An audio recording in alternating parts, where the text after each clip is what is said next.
चढ़ल जवानी के झले पानी के, चढ़ल जवानी के झले पानी के, कमर में दर्द दिया है।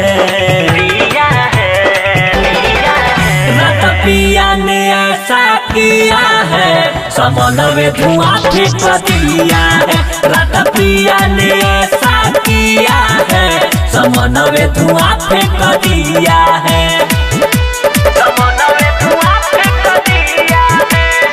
Vindhyavasini recording studio Delhi.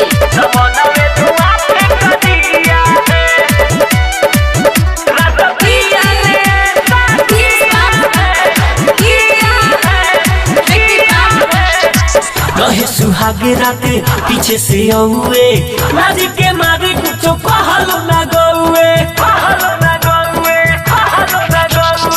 रहे सुहागे राते पीछे से औए, लाज के मारे कुछ कहल न गौए।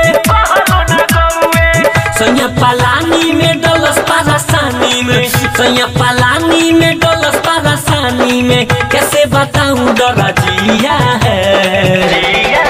रात पिया ने ऐसा किया है, समन में धुआं फेंक दिया है। रात पिया ने ऐसा किया है, समन में धुआं फेंक दिया है।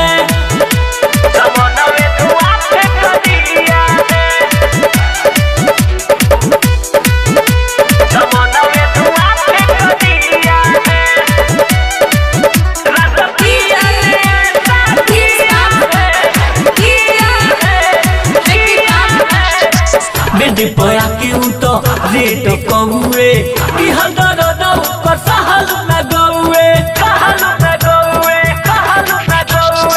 बेटी पया के तो रेट कौए, कि हदर दौ कर सहल न गौए। यूसुफ अस्ताब भी सहल भट तो, डीजे बरज से भी सहल भट तो, खेलाऊ पूरा देख लिया है।